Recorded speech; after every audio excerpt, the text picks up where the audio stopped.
Bunga di Batu Cadas. Audiobook, novel silat. Cerita, Esa Mintarja. Jilid 29. Sejenak Kiai Danatirta terdiam. Namun kemudian ia mengangguk, baiklah Tuan. Sebenarnya tidak ada persoalan yang penting yang aku bawa, berkata salah seorang dari mereka, lalu, tetapi sebelum aku bertanya yang lain, aku ingin menunjukkan sebuah kalung merjan yang paling bagus yang pernah aku punyai. Bukan saja warnanya yang cerah, tetapi untainya pun agak lain dengan yang pernah aku berikan kepadamu Arum. Ah, Arum berdesah. Ternyata bahwa kau adalah gadis yang paling cantik dari padukuhan ini. Karena itu maka aku lebih senang datang ke rumahmu daripada ke rumah orang lain. Terlebih-lebih lagi karena kau melihat dua orang berkuda. Yang seorang bertubuh gemuk dan berkuda coklat. Dada Arum berdesir. Tentu ceritanya itulah yang sangat menarik perhatian. Cerita yang dikarangkannya dengan tiba-tiba saja untuk menghindari kecurigaan kedua orang itu. Namun akibatnya justru sebaliknya. Kedua orang itu benar-benar datang kepadanya. Agaknya mereka dengan sungguh-sungguh menganggap ceritanya itu sebenarnya telah terjadi. Karena Arum tidak segera menjawab maka orang itu pun berkata, jangan takut Arum. Aku tidak apa-apa. Aku hanya sekedar ingin mendengar cerita tentang orang-orang berkuda itu. Bukankah aku sudah mengatakannya, sahut Arum. Oh, kau memang sudah mengatakannya. Tetapi barangkali kau mengetahui lebih banyak lagi? Tidak. Baiklah. Jika demikian, selain kau siapa sajakah yang mendengar cerita tentang perampok-perampok itu? Dan barangkali kau sudah mengenal mereka, karena mereka tentu berasal dari padepokan ini pula. Arum termangu-mangu sejenak, namun kemudian katanya, aku sudah tidak ingat lagi. Siapa saja yang waktu itu ada di sekitar tempat itu. Laki-laki muda itu tersenyum. Katanya, kau dibayangi oleh ketakutan dan prasangka. Aku benar-benar sekedar mencari keterangan agar perjalananku selalu selamat. Jangan menduga yang bukan-bukan. Sebaiknya kau menceritakannya kepadaku. Dengan demikian, jika kau memang ketakutan, aku dapat bertanya kepada orang lain itu. Bukan kepadamu. Jika aku datang kepadamu, semata-mata aku hanya ingin memberimu kalung merjan. Gelang dan perhiasan-perhiasan yang lain. Kau memang sangat cantik. Kiai Danatirta yang ada di sisi Arum hanya menarik nafas dalam-dalam. Tetapi ia sama sekali tidak ikut di dalam pembicaraan itu. Kenapa kau tidak mau menyebut salah seorang dari mereka Arum? Arum menggeleng sambil berkata, aku benar-benar tidak ingat lagi. Apakah yang ada di tempat itu waktu itu beberapa orang laki-laki atau beberapa orang perempuan? Tetapi kau ingat bahwa kau tidak sendiri? Ya. Aku tidak sendiri. Tetapi aku tidak ingat lagi, dengan siapa aku berada di sawah waktu itu. Itu mustahil sekali Arum. Kau tentu ingat seorang dari mereka. Aku benar-benar tidak ingat. Anak muda itu menarik nafas dalam-dalam. Lalu katanya, baiklah Arum, jika kau tidak ingat, aku tentu tidak akan dapat memaksa. Tetapi seperti yang aku katakan, aku mempunyai seuntai kalung merjan yang jauh lebih bagus. Marilah, kita ambil sebentar kalung itu. Aku meninggalkannya di dalam kereta. Kau membawa kereta? Ya. Aku membawa kereta. Tadi siang kau tidak membawa kereta. Dari mana kau mendapatkan kereta itu? Tadi siang aku juga membawa kereta. Tetapi aku tinggalkan di ujung bulak, karena aku sengaja ingin memasuki padukuhan kecil ini untuk mendapatkan keterangan. Arum mengerutkan keningnya. Ia mencoba mengingat-ingat apakah Sura yang membayangi kedua orang itu pun tidak membawa kendaraan apapun. Juga tidak membawa kuda. Tetapi memang mungkin sekali mereka membawa kereta atau kuda yang ditinggalkannya di luar padukuhan. Marilah Arum. Kalung itu jauh lebih bagus dari kalung yang aku bawa siang tadi. Hanya kepada gadis secantik kau saja yang aku akan memberikan kalung itu. Arum menjadi termangu-mangu. Hanya gadis pedesaan yang paling bodoh sajalah yang tidak menaruh kecurigaan apa-apa terhadap kedua orang yang akan memberinya kalung yang tertinggal di kereta. Tetapi justru karena Arum bukan anak yang paling dungu di pedesaannya, ia digelitik oleh perasaan ingin tahu apakah sebenarnya yang akan dilakukan oleh kedua orang itu. Kenapa kau termenung? Apakah kau takut? Arum menggelengkan kepala. Katanya, tidak. Aku tidak takut. Tetapi tentu tidak pantas aku mengikuti di malam begini. Sedangkan Tuan bukan sanak dan bukan kadangku. Kedua laki-laki itu tertawa. Salah seorang berkata, gadis-gadis pedesaan memang banyak bertingkah. Tetapi aku tahu, itu bukan karena kau merajuk atau karena maksud-maksud buruk. Tetapi karena kau memang benar-benar anak pedesaan yang masih dicengkam oleh perasaan-perasaan yang sebenarnya tidak berarti lagi bagi zaman ini. Di kota, peradaban orang-orang asing itu telah sama-sama kita miliki. Batas antara laki-laki dan perempuan semakin dekat dan akhirnya tentu akan hilang sama sekali. Ah, Arum berdesah, tentu tidak. Kita bukan orang-orang asing itu. Tetapi apa salahnya kita menyadap peradabannya? Bukankah dengan peradabannya mereka mampu menaklukkan lautan dan mengelilingi dunia ini? Sedang kita yang berpegang teguh pada peradaban kita yang picik ini, apakah yang dapat kita capai? Dunia pada suatu saat tentu akan terasa menjadi sempit, dan kita pun harus berada di tengah-tengah pergaulan yang sempit itu. Kenapa kita harus takut kepada peradaban asing itu? Tuan, Kia Danatirtalah yang menyahut, kadang-kadang memang kita merasa bahwa kita menjadi bagian dari pergaulan dan peradaban yang semakin dekat dari isi bumi ini. Tetapi bagi orang-orang tua seperti aku ini, yang barangkali masih tetap terkebelakang, memang merasa bahwa kita harus terjun ke dalamnya. Tetapi jika kita berada di tengah-tengah dunia ini, maka kita adalah kita. Kita bukan orang yang terjun dan tenggelam. Tetapi kita terjun dan tetap berada di antara mereka sebagai kita-kita ini.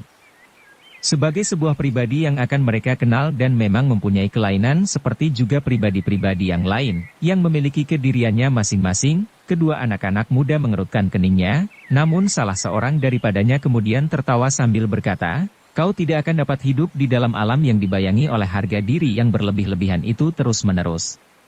Jika demikian, maka orang lain telah memiliki 7 buah kereta yang ditarik oleh 8 ekor kuda karena ia tidak membatasi diri di dalam lingkungan dan hubungannya dengan orang asing, maka kau akan tetap berjalan kaki sampai ke segala penjuru pulau ini jika kau mempunyai keperluan. Tetapi itu adalah persoalanmu sendiri.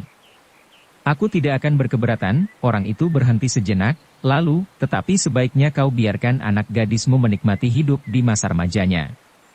Jika kau akan tetap di dalam dunia yang terkebelakang, itu terserah.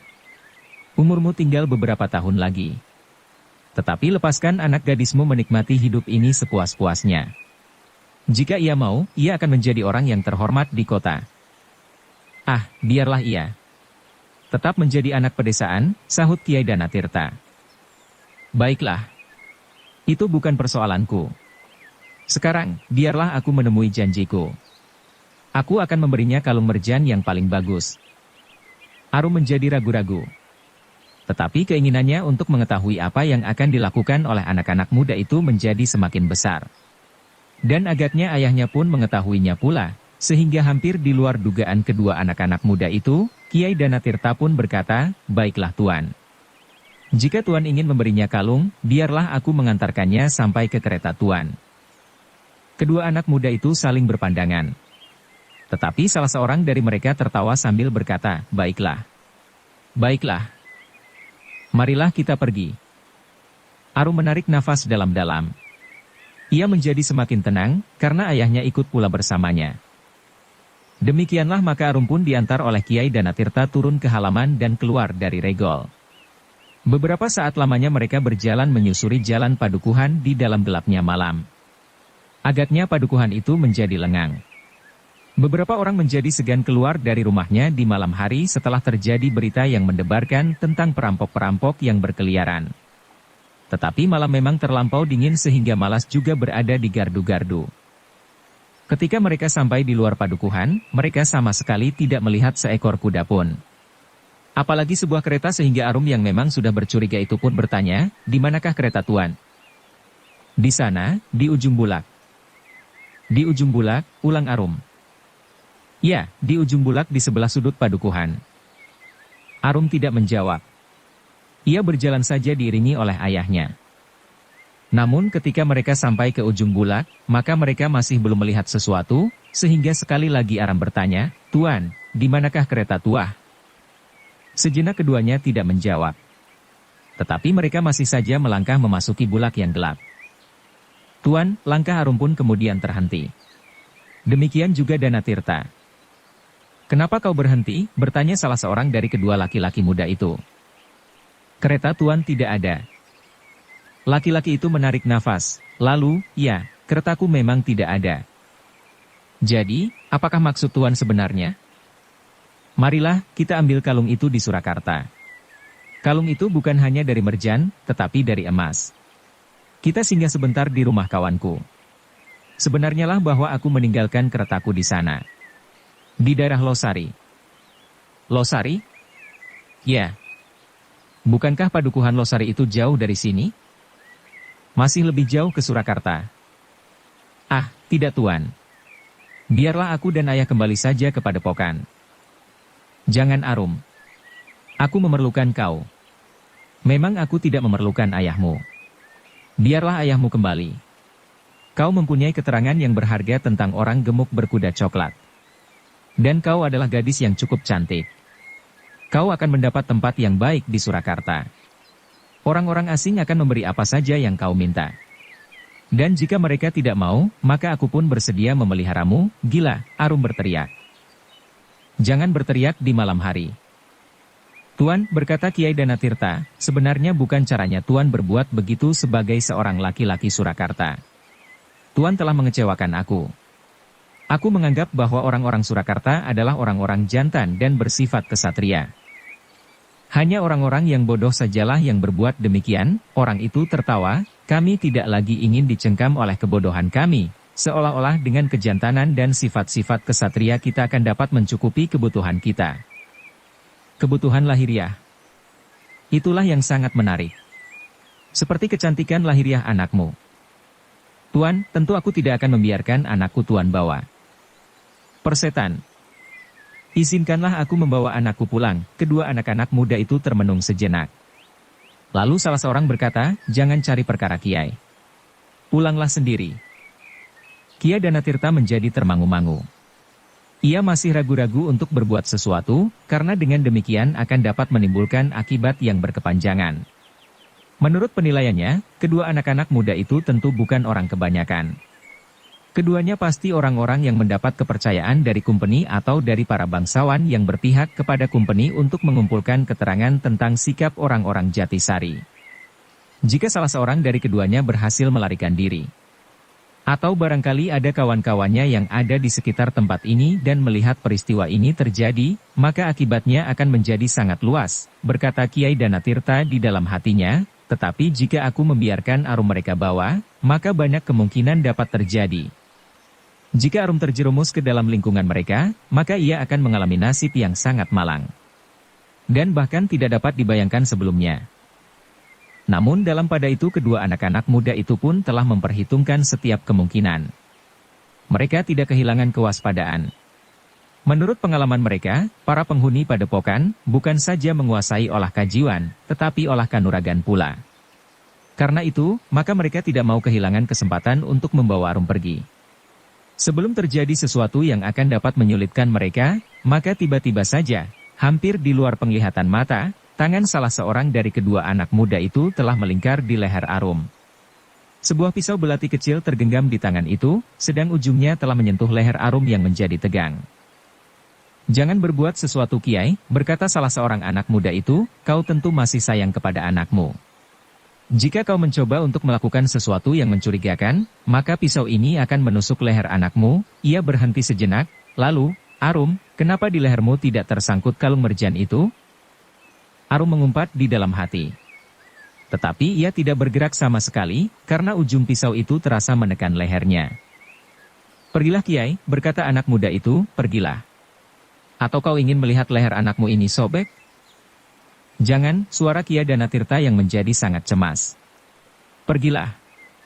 Dan jangan mencoba membuat keributan dengan membangunkan tetangga-tetanggamu, apalagi mengejar kami. Karena dengan demikian kau akan mempercepat kematian anakmu." Kiai Danatirta tidak dapat berbuat lain. Jika ia berbuat sesuatu, betapapun ia mampu bergerak dengan cepat, tetapi pisau itu tentu lebih cepat menghunjam di leher anak gadisnya.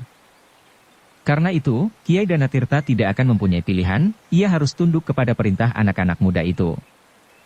"Cepatlah Kiai. Jangan membuat kami marah," geram anak muda itu. Perlahan-lahan Kiai Danatirta melangkah mundur. Dipandanginya saja wajah Arum yang tegang.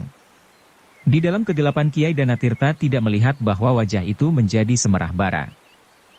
Aku tidak akan berbuat apa-apa terhadap anakmu jika kau menurut perintahku, dan seterusnya tidak mengganggu, berkata anak muda yang mengancam leher Arum dengan pisau itu. Kiai Danatirta tidak menjawab lagi. Ia pun kemudian berjalan perlahan-lahan menjauhi kedua anak-anak muda yang sudah berhasil menguasai Arum. Nah, sekarang kau seorang diri anak manis, berkata anak muda itu setelah Kiai Danatirta tidak kelihatan lagi, aku memang hanya memerlukan kau. Bukan ayahmu. 2 orang kawanku telah menunggumu. Mereka adalah orang-orang yang baik, yang akan memberimu apa saja, asal kau menjawab pertanyaan mereka dengan baik. Misalnya, tentang orang gemuk berkuda coklat itu. Dan tentang tetangga-tetanggamu yang kebetulan mendengar juga orang gemuk berkuda coklat itu bercerita. Arum tidak menjawab. Ia tidak memberikan kesan bahwa ia memiliki kelainan dari gadis-gadis biasa. Karena itu, maka ia pun menurut saja perintah yang diberikan oleh kedua orang yang mengambilnya itu. Dengan demikian, maka orang-orang itu pun menjadi tidak mencurigainya lagi, bahwa ia akan melawan, atau setidak-tidaknya akan melarikan diri. Anak muda yang mengacukan pisaunya itu telah menyerangkannya kembali. Namun demikian keduanya masih tetap berjalan sebelah menyebelah Arum.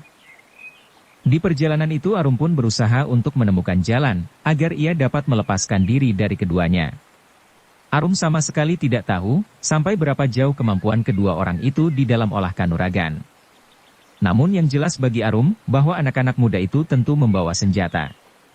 Setidak-tidaknya pisau-pisau belati seperti yang diacukan ke lehernya.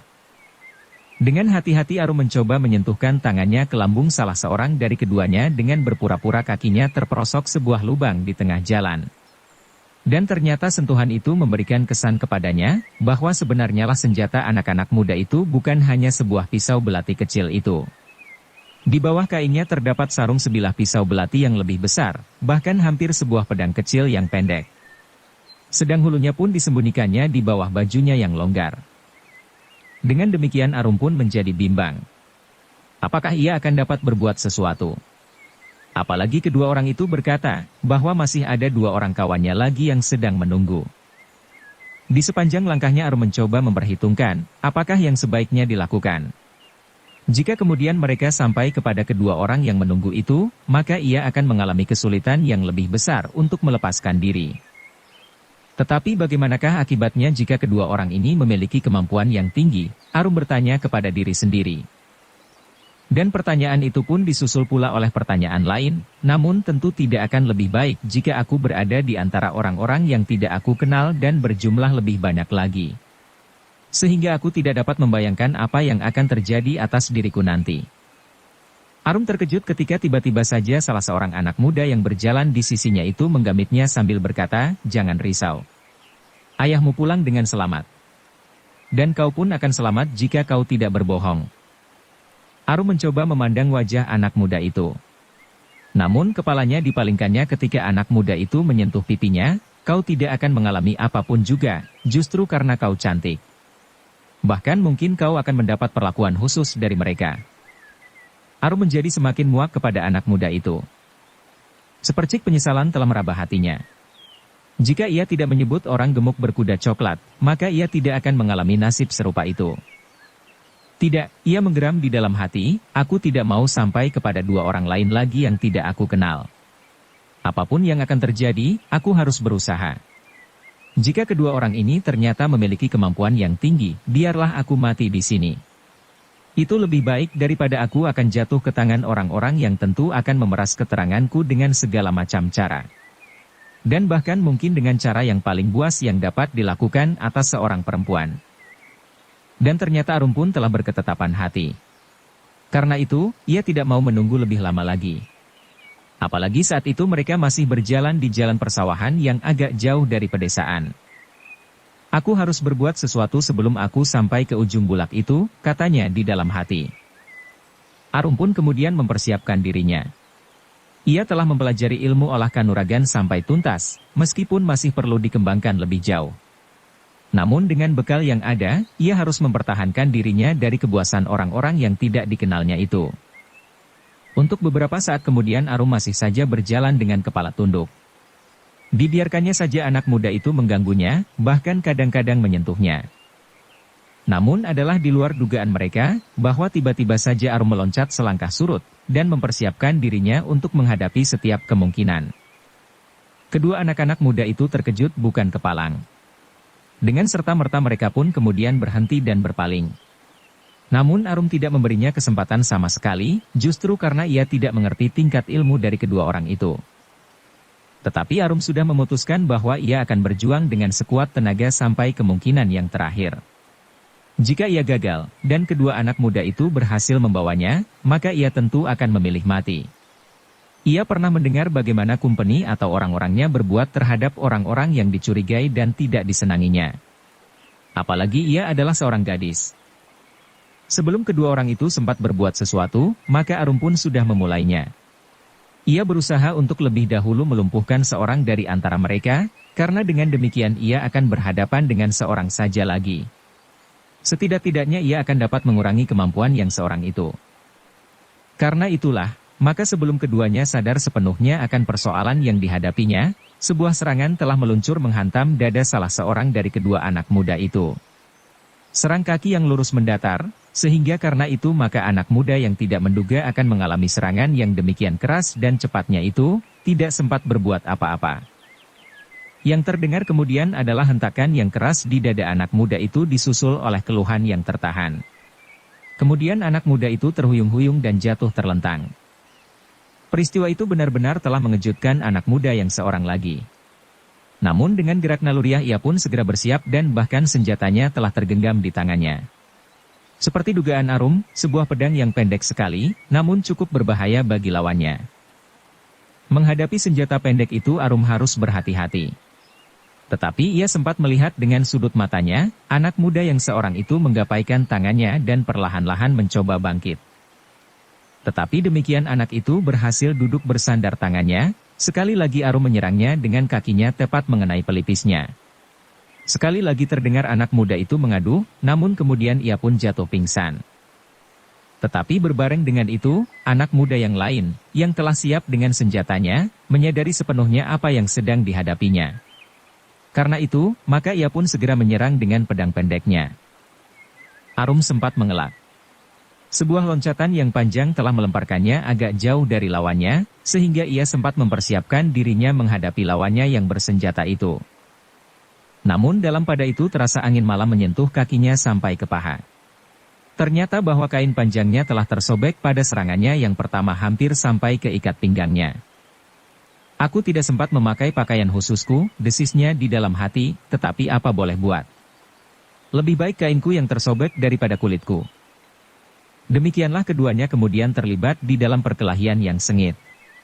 Anak muda itu harus mengakui bahwa gadis yang dihadapinya saat itu bukannya gadis kebanyakan. Dan itu adalah di luar dugaannya. Arum yang tidak ingin mengalami perlakuan yang tidak adil atas dirinya, dan bahkan kemudian berkembang bukan saja sekedar atas dirinya, tetapi atas orang-orang di padukuhannya, telah bertempur sekuat-kuatnya. Meskipun lawannya menggenggam sebuah pedang pendek, namun Arum tidak mengalami terlampau banyak kesulitan. Bahkan ia masih berhasil membuat lawannya itu menjadi bingung. Kadang-kadang Arum meloncat surut, namun kemudian melingkar dan menyerang menyusup ayunan pedang pendek lawannya. Tetapi lawannya benar-benar seorang yang licik, di dalam kesulitan ia mencoba mencari jalan lain untuk menundukkan lawannya. Karena itu maka katanya kemudian, kau memang luar biasa Arum. Aku tidak menyangka bahwa di Jatisari ada seorang gadis yang lengkap seperti kau. Seorang gadis yang bukan saja cantik dan manis, tetapi juga seorang gadis yang memiliki kemampuan bertempur yang luar biasa. Arum tidak menghiraukannya. Ia masih tetap bertempur dengan sengitnya sehingga lawannya itu terdesak beberapa langkah. Arum, kenapa kalungmu tidak kau pakai? Kau tentu akan bertambah cantik dengan kalung merjanmu. Arum menjadi muak. Dan tiba-tiba saja ia menjawab, kalung yang tidak berharga itu sudah aku berikan kepada orang lain. Kenapa? Aku tidak memerlukannya. Aku menerimanya sekedar untuk menyenangkan hatimu. Tetapi ternyata kau adalah orang yang paling memuakkan. Ah, orang itu berdesah. Tetapi suaranya terputus karena serangan Arum yang semakin dahsyat. Ternyata bahwa kalung merjan itu tidak memberikan kesan apapun bagi Arum. Sejak gadis itu memilih kalung merjan, ia sudah mempunyai penilaian yang lain terhadap Arum. Ternyata bahwa tidak seperti gadis lain-lainnya, Arum tidak memerlukan kalung itu. "Kenapa kau tidak senang akan kalung merjan itu?" anak muda itu masih mencoba bertanya. Arum tidak menjawab. Ia berusaha untuk menghancurkan lawannya. Apalagi mereka sudah tidak berada di padukuhannya lagi sehingga jika bekas dari peristiwa itu diketemukan, maka tetangga-tetangganya tidak akan mengalami akibat yang parah karena hilangnya kedua orang itu. Karena kalung itu sama sekali tidak mempengaruhi Arum, maka orang itu mencari akal yang lain. Tiba-tiba saja ia tersenyum sambil berkata, "Arum, aku hampir gila kau buat. Mungkin kau sengaja mempengaruhi agar aku tidak dapat bertempur seperti seharusnya. Jika aku berkelahi melawan perampok-perampok anak buah Raden Mas Said, aku tentu sudah membunuhnya. Tetapi sekarang yang aku lawan adalah seorang gadis yang cantik, yang tidak menutup tubuhnya dengan lengkap." Dada Arum bergetar mendengar kata-kata itu. Tanpa sesadarnya sebelah tangannya berusaha mengatupkan kainnya yang sobek sampai ke ikat pinggangnya. "Aku tidak dapat berbuat banyak atasmu, Arum. Tanpa banyak kesulitan kau akan dapat memenangkan pertempuran ini. Justru karena kau singkapkan kain panjangmu." Arum tidak menjawab. Ia berusaha untuk menghancurkan lawannya. Apalagi mereka sudah tidak berada di padukuhannya lagi sehingga jika bekas dari peristiwa itu diketemukan, maka tetangga-tetangganya, "Gila!" Arum hampir berteriak. Tetapi kini setiap kali ia sibuk dengan kainnya yang sobek. Bersambung ke jilid 30. Dukung kami dengan subscribe, follow, like, komen dan share. Terima kasih.